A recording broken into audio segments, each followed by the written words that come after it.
Yeah, that doesn't bring back good flashbacks. That's not good memories. Hang on. No. Oh. Who was that? Creed? It wasn't Creed. No, it was Stained. Stained. Yeah, don't ask me how I full on remember that. Yeah. What you can ask me prog rock. is what show is this? Hey, yeah, Creed Greg, was the... Greg, Yeah, yes. Greg, what show is this? Hello.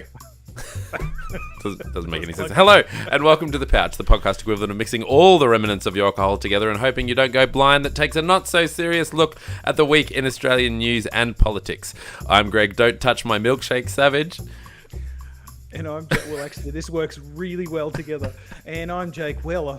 Greg, I'm sorry you feel that way, Far Wharton. Yeah. On today's episode, we talk portfolios, pulling out, twerking, and so very much more.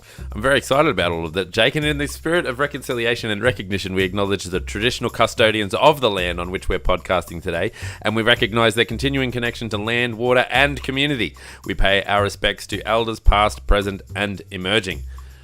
I Do indeed. I don't know. Who are our thoughts with this week? I think they're still with Western Australia, who are recovering from Cyclone Saroja. Well, look who knows everything about Cyclone now. Yeah, well, I'm out of the bunker, so to speak. But I think our thoughts are also with China, who have come out swinging at the National Press Club this week after Huawei's intended 5G stuff in Australia, works in Australia, have been again pushed back. They were scathing. They said that Australia has contrived with the US.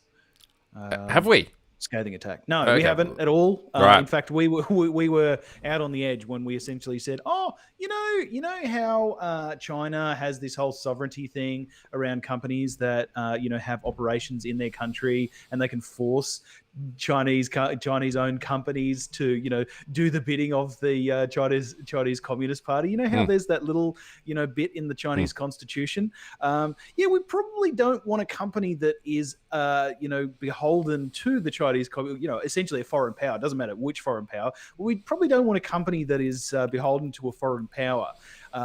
With that type of legislation, where the government of that that country can change essentially the laws of that organization in order to spy on that country. So anyway, I had to buy a Huawei box once because we didn't have any internet, and I had to get 4G internet, and Optus were offering like some crazy deal for internet.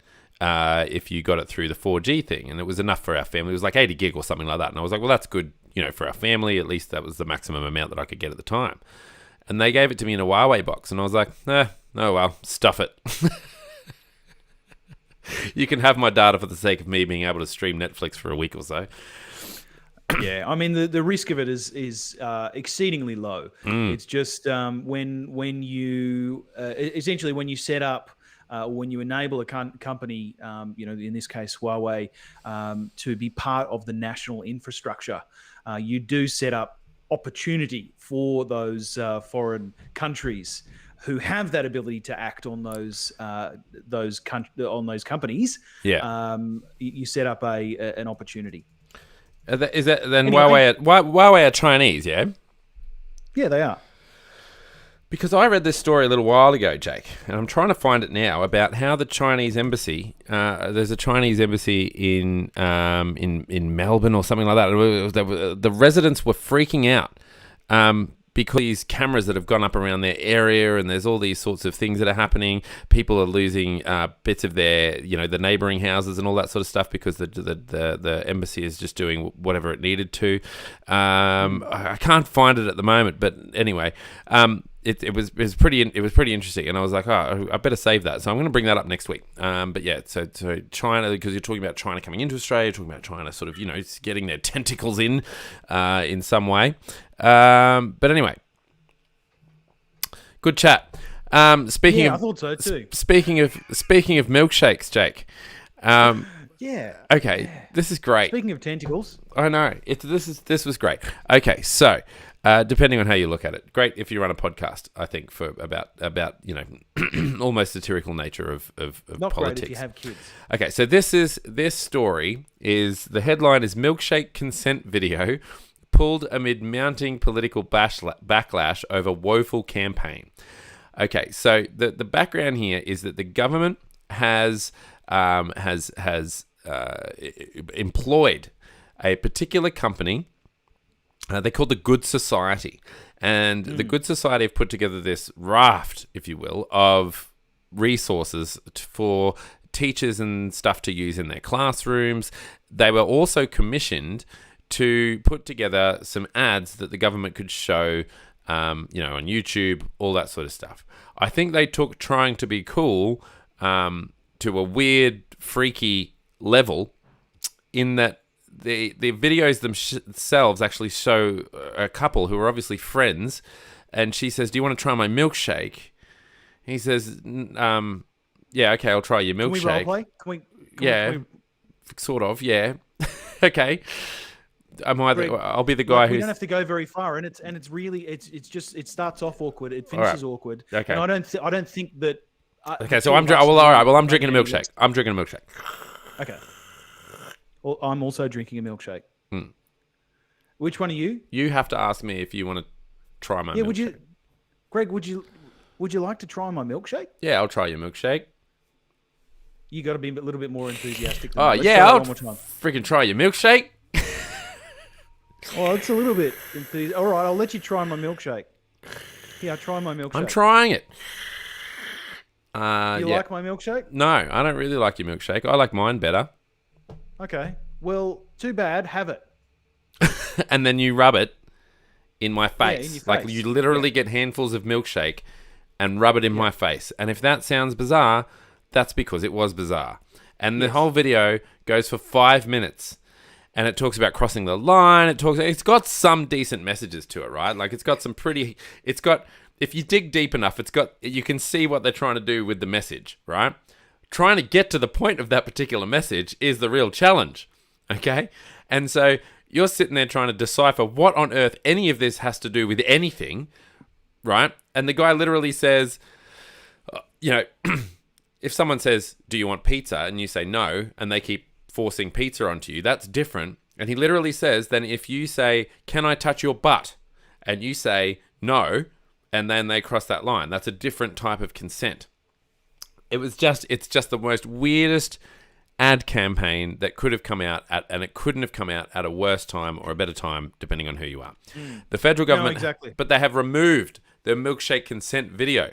We'll post it below. Following widespread criticism from both Liberal and Labor education ministers on Tuesday morning, the now deleted video formed part of a new campaign called Respect Matters, which aims to provide educational material for schools to teach children about consent and boundaries, as well as deleting the widely criticised milkshake consent video, a video that discussed coercion using the metaphor of entering shark-infested waters, was also removed.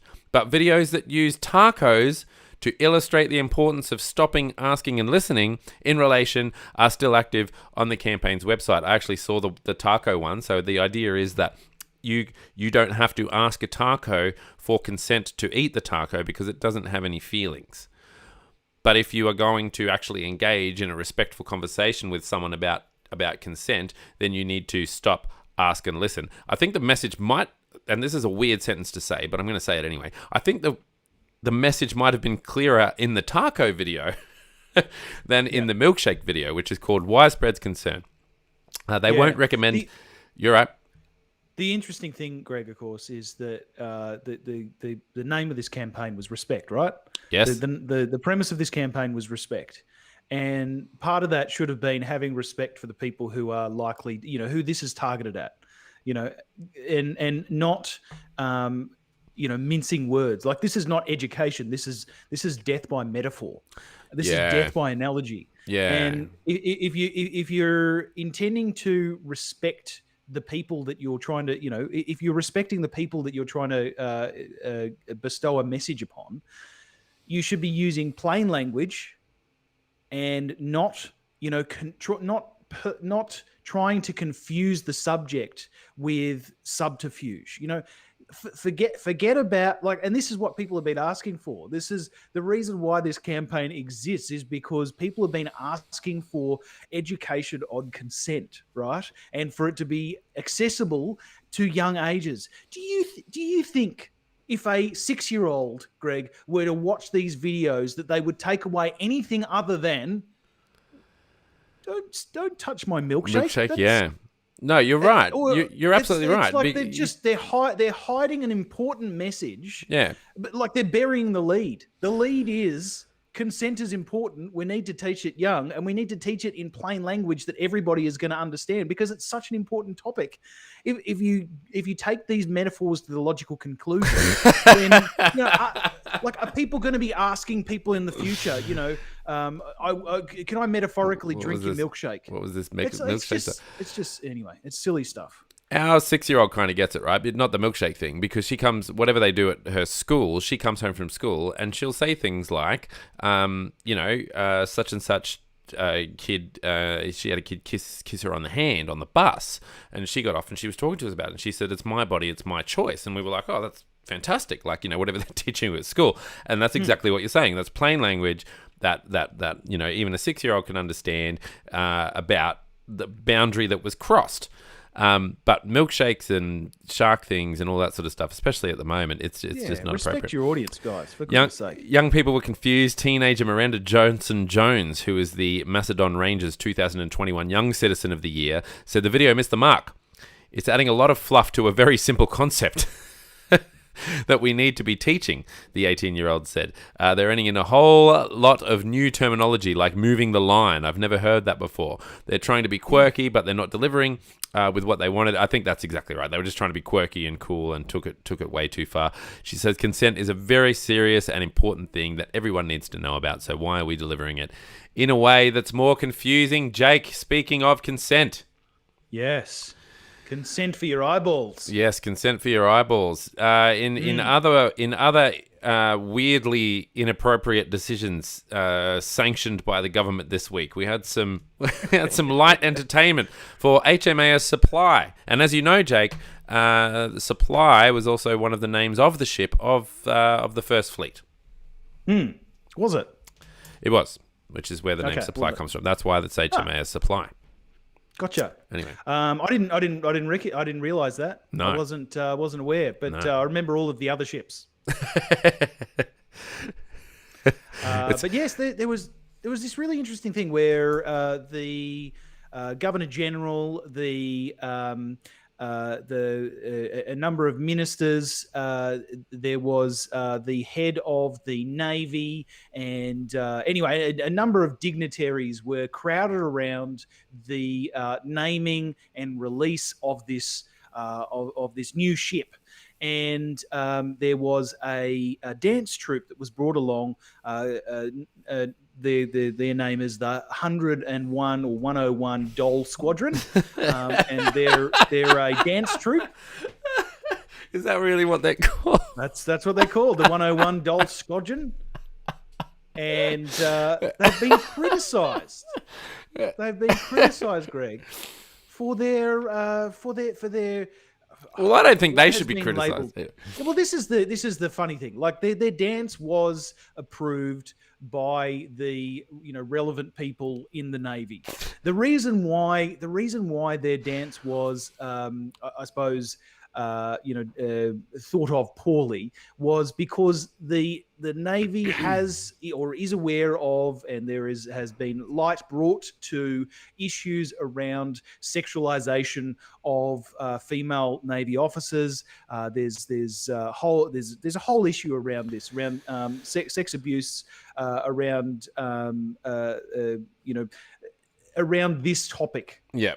When it comes to the Navy in recent years. So what did they do? So what did these dancers do, though? Well, so the one thing that has been specifically highlighted in just about every news report that I've heard and seen was that they twerked a decent amount.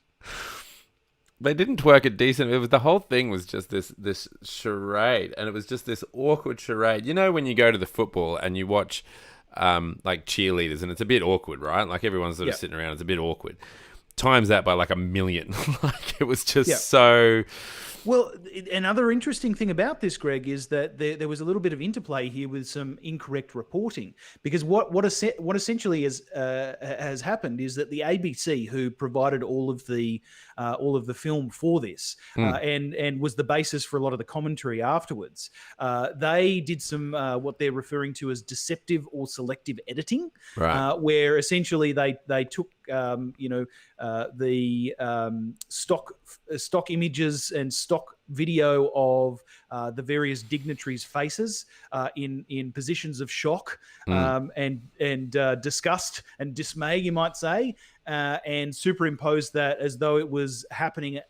Those shots of the people looking not so happy were occurring at the same time that the dance was occurring, which was simply not true. Right. So that was a little bit unfortunate, and moreover, the dancers in this case, again, the dancing, the dancing was approved. It is a particular style of dance. It was approved. It had been delivered beforehand. That had been approved, and so the fact that there has been a tremendous amount of commentary directed towards these dancers is just horrifying, and hilarious all at the same time, because the commentary has been directed towards the dancers instead of the people who approved them. Yeah, that's right. Exactly. Anyway, so I mean, look, it's just silliness upon silliness. That's right. I mean, dance to your heart content. It's not the dance that bothers me. It's the fact that at this time, when the government is trying to present themselves as being, A, quite conservative, B, sensible, C, down with the women, trying to do something about this workplace situation that's occurring, and then someone approves this, and they approve the milkshake video. Like, it's all sort of tangled up, isn't it? Like, as much as it's a bit of a joke, I think it does signal something that's a bit of a larger issue. Anyway. Well, funnily enough, this leads us a little bit into the first story of the day. Okay, all right. Federal politics story 1. Yes. Did you want me to spin the wheel of federal politics? I spun it. Did you? I spun it. Did you? It landed on Christine Holgate. Yep. Yeah, thank you. Appreciate that. I think everyone did. So Scott Morrison has... Every time that scares the heck out of me, because it only comes in my left channel. I don't know why it comes in. Anyway, go ahead. I don't know. Anyway, it's hilarious. But yeah, Scott Morrison has defended his intemperate language. He's put it in Parliament against Christine Holgate last year, saying that he had to protect taxpayers' money, and Labor was calling for her resignation, which is true. Labor has since retracted that statement, saying that Scott Morrison was wrong to have pushed, and the chairman of Australia Post was wrong to have pushed out Christine Holgate. But that's important information, right? So at the time, Labor was calling for Christine Holgate's resignation as well, right? So it wasn't just Scott Morrison standing up there being a bully. It was what do you call it? It was bipartisan support. It was bipartisan support, but I suppose I would say right off the bat, absolutely, Labor is now hypocritical in saying that it was wrong to have done so, because at the time they had the exact same information that Scott Morrison had, and yet they acted exactly different. They're saying that what Mr. Morrison did then was incorrect, but they had access to the same stuff. So. So the interesting thing here is, of course, that the reason why Scott Morrison said he used intemperate language is essentially because he had overheard Christine Holgate's Senate hearing at the same time, where Holgate had essentially said that the monies that were used in order to pay for the Cartier watches were not taxpayer funds. Yeah. Which is true. It is a commercial organization. They bring in money commercially, through the sale of stuff and the purchase of other stuff, and the on sale of that. So it was a correct statement. what, and I should state very clearly that it was completely approved, and the board had given Christine Holgate the go ahead to do so, because essentially she was rewarding a couple of her executives who had secured an extraordinarily good contract that would essentially mean that a number of the rural and remote post offices around the country would be able to remain open. So it was a huge win, a massive win. But this is where things get tied in, right? So a lot of the commentary this week has been around this report that was commissioned by the incoming chair at the time of Australia Post. This report by Boston Consulting Group.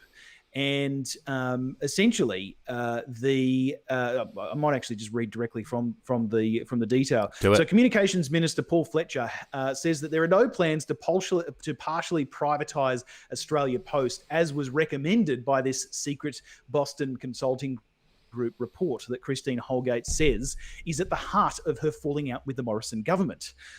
Ms. Holgate, who leaked excerpts of the $1.32 million report under privilege during her dramatic appearance at a Senate hearing earlier on in the week, she claims that was the reason that she was at loggerheads with Mr. Fletcher over the report, which called for drastic cuts to jobs and services. The standoff meant that there was no goodwill to save her when the Prime Minister was questioned by Labor in Parliament about the Cartier watches scandal.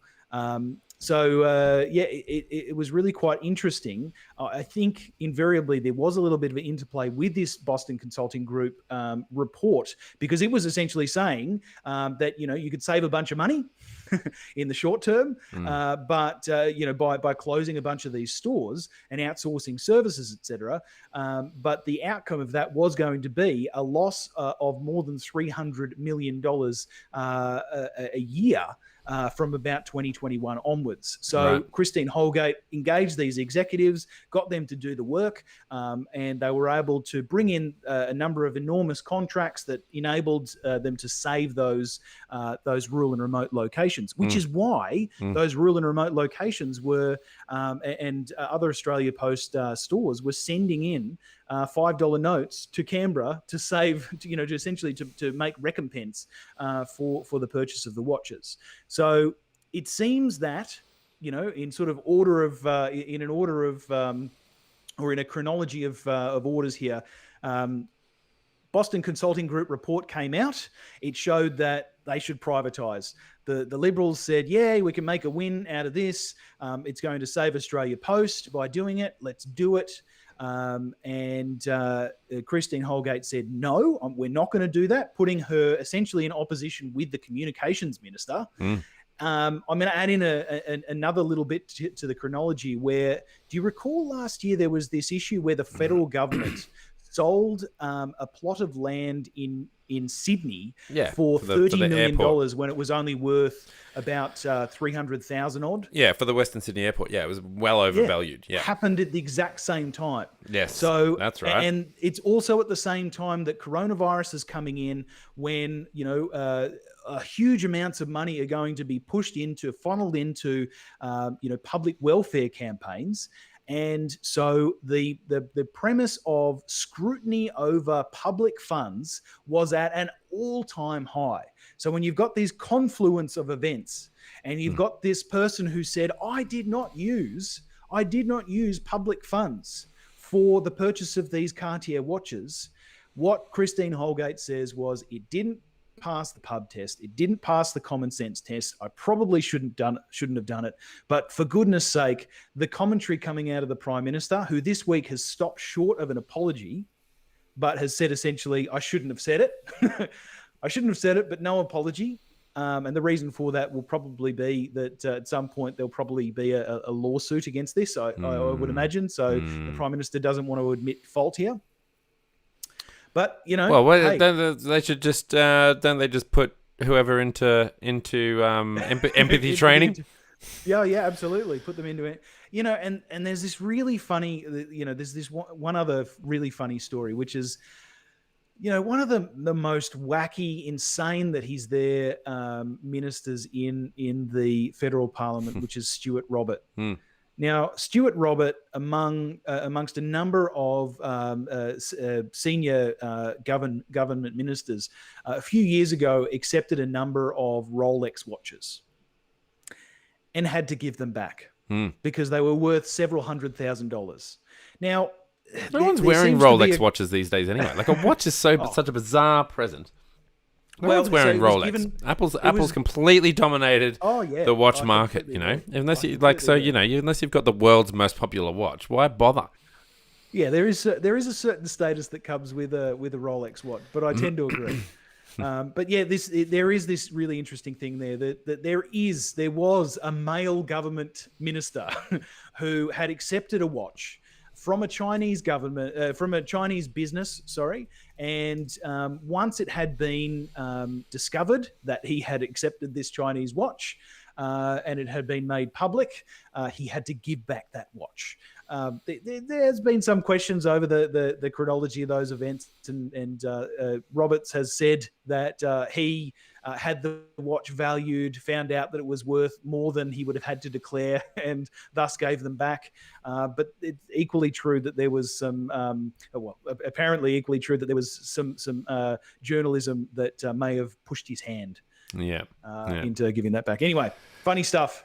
Awful stuff all at the same time. All right. One of the other big stories from this week, Jake, is the fact that Australia is preparing to pull its troops out of Afghanistan in line with our allies, the US. Big announcement by Biden over the last couple of weeks.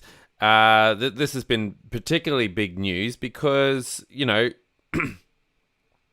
20 years, Jake. It's huge. It's such a long time. It's a very, very long war.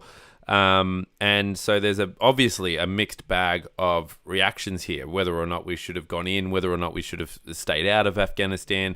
I was thinking about it the other day. And I was thinking, I don't know if you agree with this, but I was thinking that, the narrative that we should not have set foot in Afghanistan is the narrative that has really won, is the narrative that's really dominated. Like, I think about if my kids learn about this in history, or if they learn about it through Google, or they learn about it through, the internet in some way as they get older about this Afghanistan war, I can imagine them certainly reading along the lines of, it was a war that was unjustified. It was a war that was, shouldn't have started in the first place, that we could never have won. And, we should have got out of there earlier, all that sort of stuff. So do you feel the same sort of way about the Afghan war? To some of your statements, I do. I just mean, do you feel like that's the narrative that's won? Not necessarily whether or not you agree we should have gone in there, but do you feel like that's the narrative? Yeah. I do think so. I think I would add one part to it, which is, I think Australia got into the war for different reasons to the US. Yeah. And Britain. Both the US and Britain, they fabricated things about Iraq.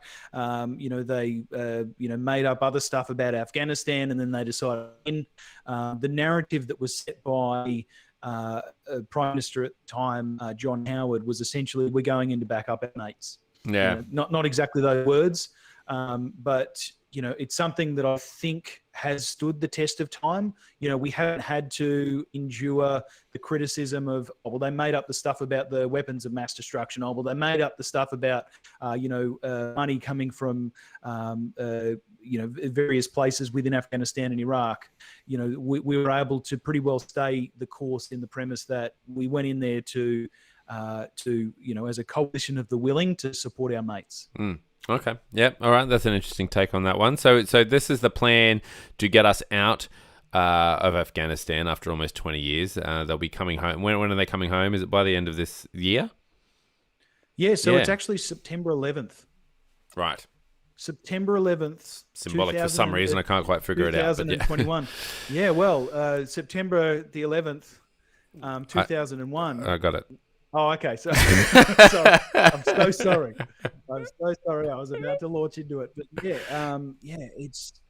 it's such an interesting thing because we're looking at what has been accomplished in Afghanistan, in the Middle East, essentially as part of this second Gulf War, and we sent Australians into that country to back up America and the UK and others as part of this coalition of the willing, essentially to fight against Al Qaeda and other forces, other terrorist forces in the Afghan region. And there is, there is a lot that was accomplished during that time. But there has been a lot of commentary over the last several weeks, and certainly in the last couple of days since this announcement has been made, that essentially, once Australia leaves, it's all going to go back to what it was like pre-2001, and the Taliban is just going to take, essentially regain control over the country. Yeah, well, that's the going theory, right? It says Operation Slipper is notable for the first Australian combat death since the Vietnam War, and to date, all casualties have occurred during operations in Afghanistan. 41 Australian soldiers have been killed and 261 wounded, the majority since October 2007. Another Australian was killed while serving with the British Army. So, and it was interesting because I was chatting about my son last night about Anzac Day, and we were looking at the casualties there, and it was I'm gonna mess it up, so I don't want to mess it up. But there was, I think it was in the tens of thousands of wounded. So we sort of concentrated on the deaths, and then we sort of mentioned the wounded. And I said to him, "Look, you've got to remember that wounded."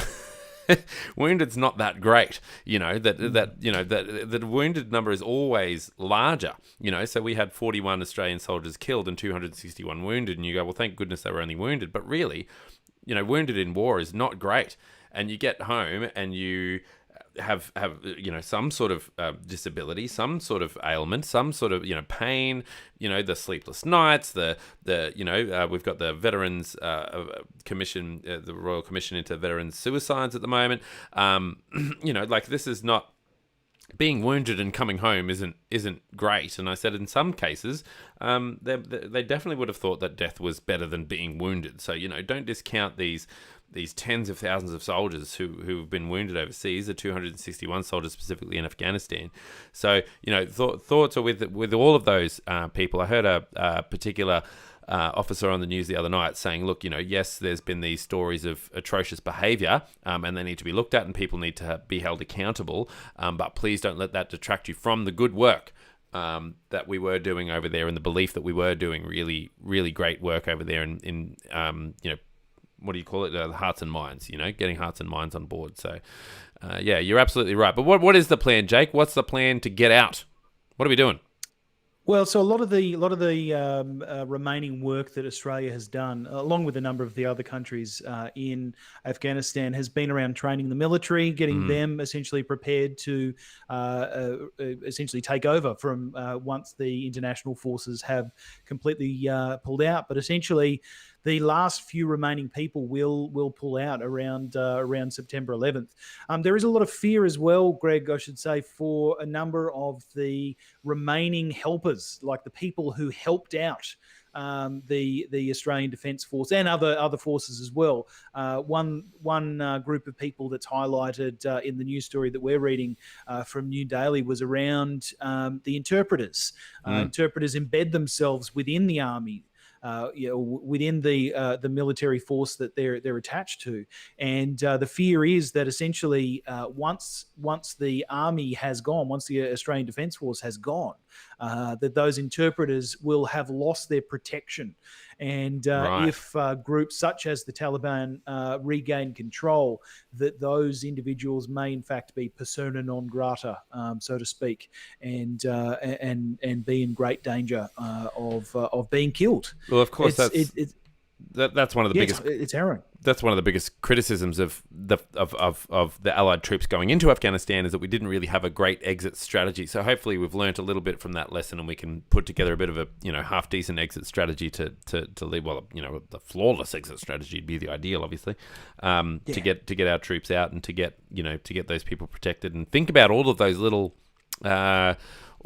things that that you and I as average folk aren't forced to think about. Very average folk, I would say. Yeah.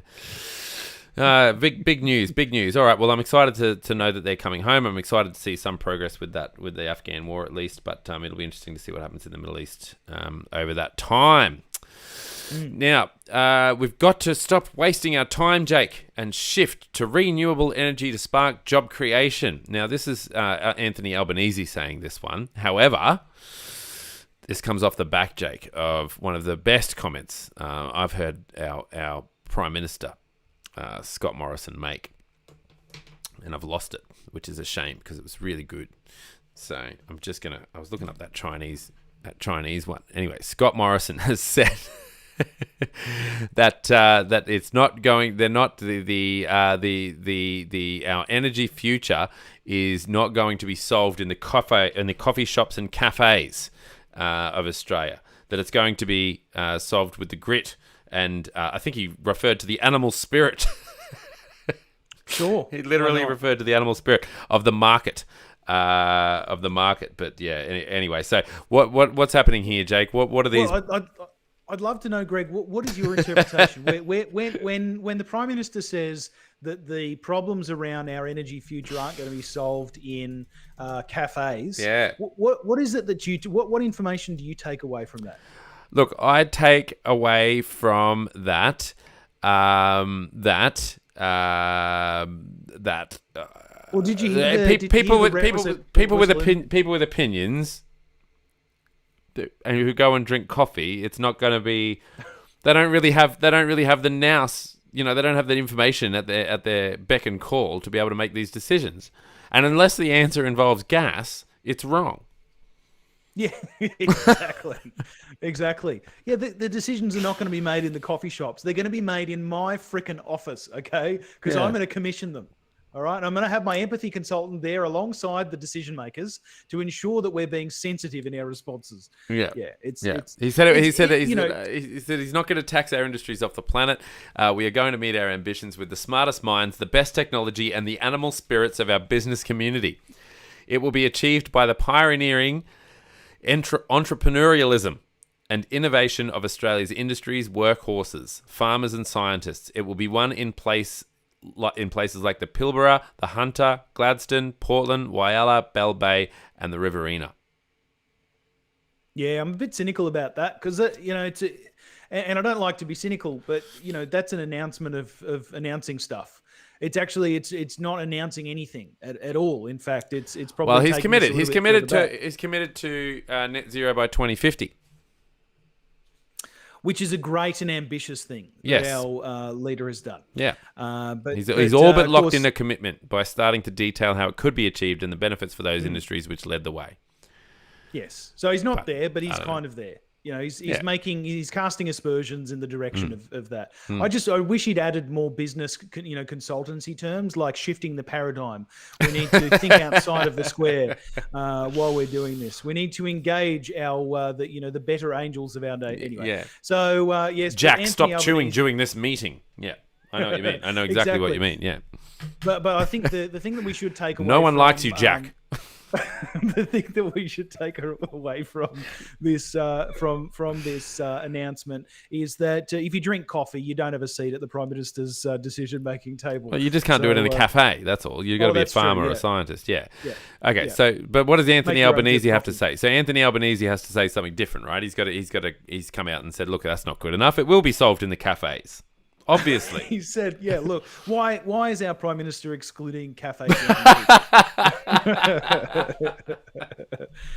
No, it's something that we've been saying for a long time, and it aligns with the commentary, right? Which is essentially that if Australia is going to take the energy situation seriously, that we need to start planning now. What? Now, essentially, I think some people have been saying that we needed to start planning 20 years ago. I dare say that is entirely correct as well. But look, here's the thing. For anyone who says, yes, coal has an infinite future, blah-de-blah, it probably does if we're willing to pay for it, because our largest customers, they ain't. Okay, our largest customers, they're getting out of the coal buying market and relatively quickly. We know our biggest market, China, they are building renewable energy generation faster than any other country on Earth. The next biggest importer, which is India, is doing very similarly. They might continue buying stuff from us for a little while longer. But the coal digging up future for Australia, it is most certainly finite. And if we don't start making plans now, if we don't start making plans now, if we don't start saying, look, no more coal-fired power plants, not because of lefty, greeny, tree-hugging, et cetera, but because it makes perfect flipping sense, right? Yeah. We can build better stuff that is technology enabled, that is incredibly efficient, that stores power to ensure that load is balanced. That we can do this in the smartest way possible. We can retain as many jobs in the energy generation industries and the mining industries as possible if we start planning now, if we start transitioning now. Exactly. But this is essentially what Anthony Albanese is talking about, and we're referencing a story from The Guardian by Catherine Murphy, the political editor there, where essentially Albanese is saying there are jobs of the future, and those jobs of the future are jobs of the now in other countries.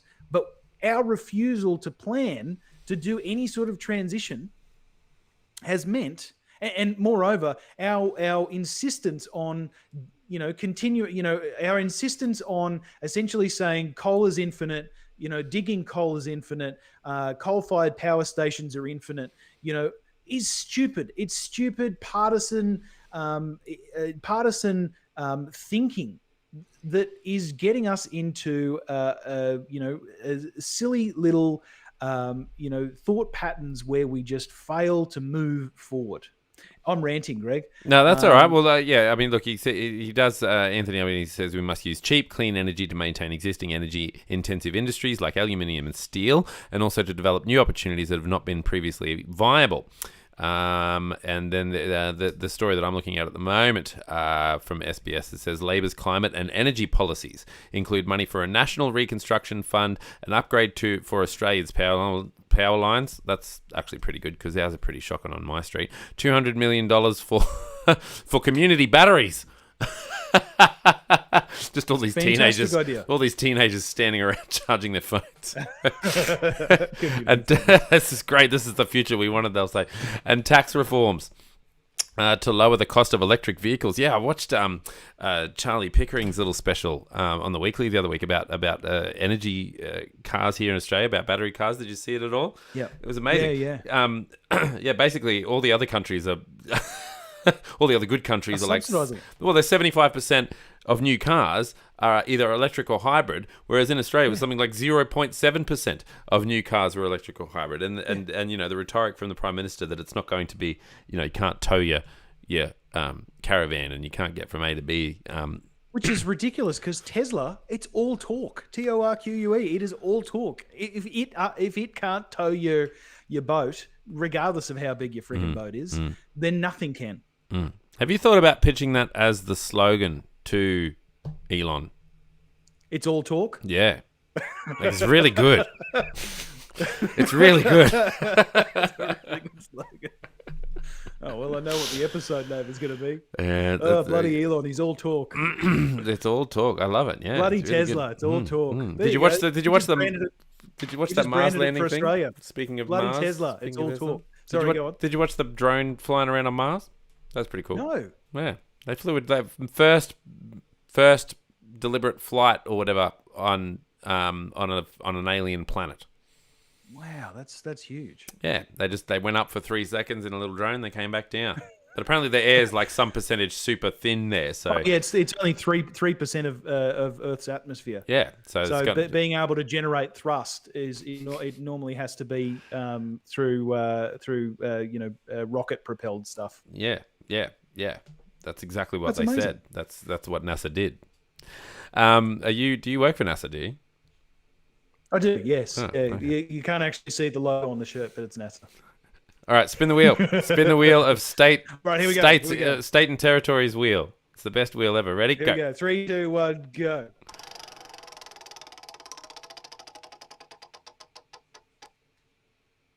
Well, no, it didn't actually land. It's. It's landed in the ocean. I'm really sorry, Greg. We're gonna have to do it again. I'm really sorry. All right, one more time. Here we go.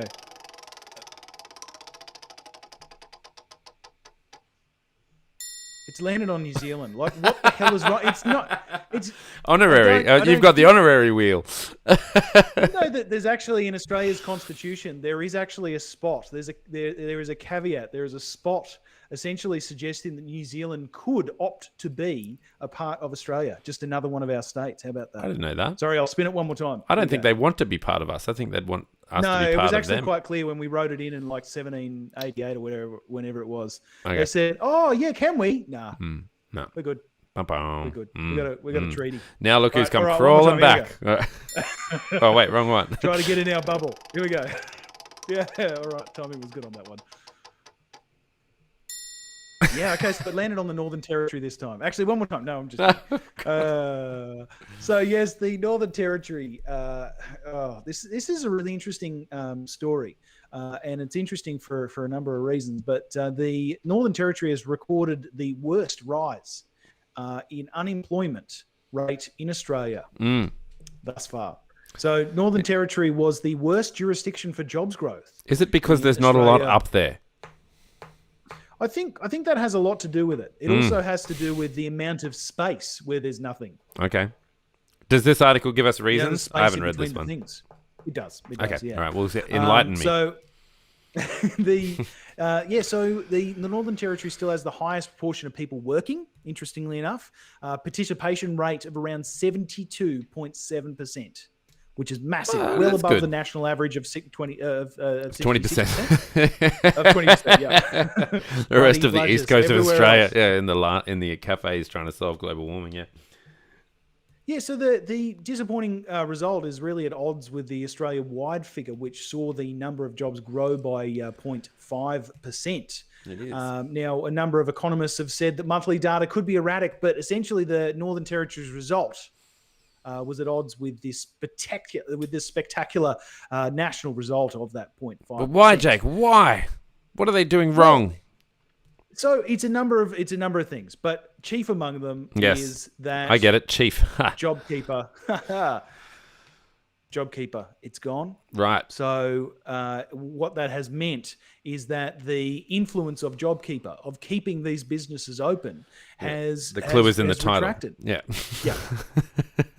It has kept the jobs until the point where JobKeeper was retracted, at which point it did not keep The jobs were not kept. Yes, that's right. They were not kept. Okay, so if I'm using my big brain here, Jake, the theory that I'm going with is a bit like tourism, a bit like, sort of all these, the people who would fly into Darwin to be on their way to Bali, all that sort of stuff. All of those things aren't happening, so you can't employ them if it's not happening. There's probably not a lot of infrastructure happening up there. I don't know. I'm just spitballing.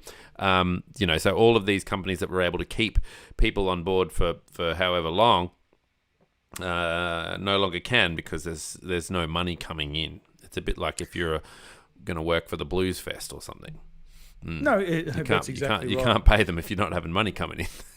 That's exactly right. The Darwin is such a beautiful place, as many of the other attractions throughout the Northern Territory. Let's list a few of those. Kakadu National Park, Crocodiles. Uluru, Yes. Ayers Rock, no Uluru, and what's the name of the township around Uluru?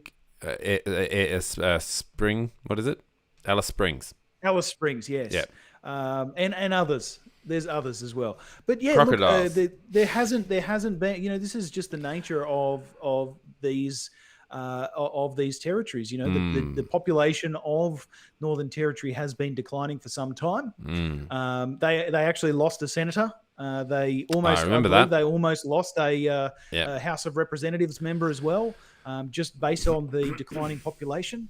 So it's a confluence of events here. A number of people are declining. They don't have tourism. No. They don't have the transient people moving into the territories and moving through the territories to do cool things. i.e. national tourism. Well, that's right. And then JobKeeper's gone.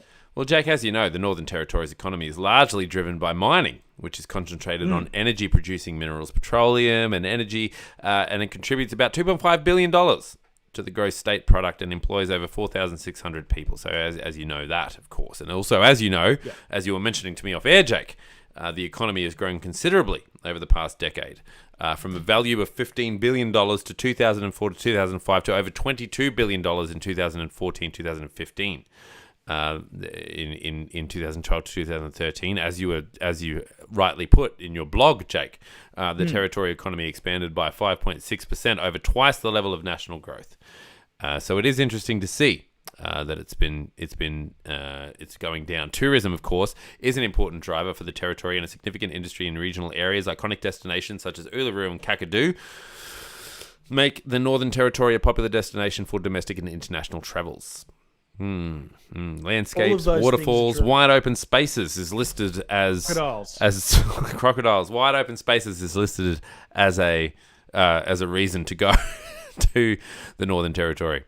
Untamed wildlife. Lots of stuff. Deviled marbles. Wide open spaces and untamed wildlife. Holiday visitors make up the majority of total visitation, about 792,000 visitors. Yeah, nothing better than watching the news in the morning and getting that highlight of the Northern Territory. The NT News, the title page of the NT News is always one. They are always great. There is a single LGBTQI plus community publication called Q News Magazine, which is published in Darwin and Alice Springs. So there you go. Facts, Jake. Can you handle them? Indeed. I can. I did try hard. Guess what I'm going to do? Guess what I'm going to do, Jake? Wrap up the show? That. I'm in control. Nice. Jake, when our listeners have finished buying their half-price flights to Darwin, I'm not sure if you can or not, but anyway, I'll go your halves in a flight if they're not available for half-price flights. What would you like them to do? I would love it if they could go to patreon.com/The Pouch, the podcast, and consider subscribing to the show through Patreon. Become a patron of the show. You get awesome, cool things, extra things that the average Australian just can't get. Yeah, you just can't access it if you're not a patron. But other than that, or at least if you're not willing, if you're not ready for that level of intimacy, it'd be great if you could go on your podcast listening application of choice and give us a rate and a review, because it helps people to find us and it makes us feel so warm and fuzzy. Absolutely, on the inside as well as the outside. And which is important. Two jokes. Same joke, 2 weeks in a row. If you want to share the love, you can do so by telling your friends, families, and foes to head to thepouchpodcast.com, where they can choose their favourite or second favourite or third favourite podcast player of choice. I don't really care what you do. I don't care. I'm done. I'm so out. Me too. Throw the pen. I threw it. It's down. Yeah. Stay down. It was audible. Yeah. Yeah. Yeah. Sucked in pen. Yeah. Touch my milkshake. Not without consent. No.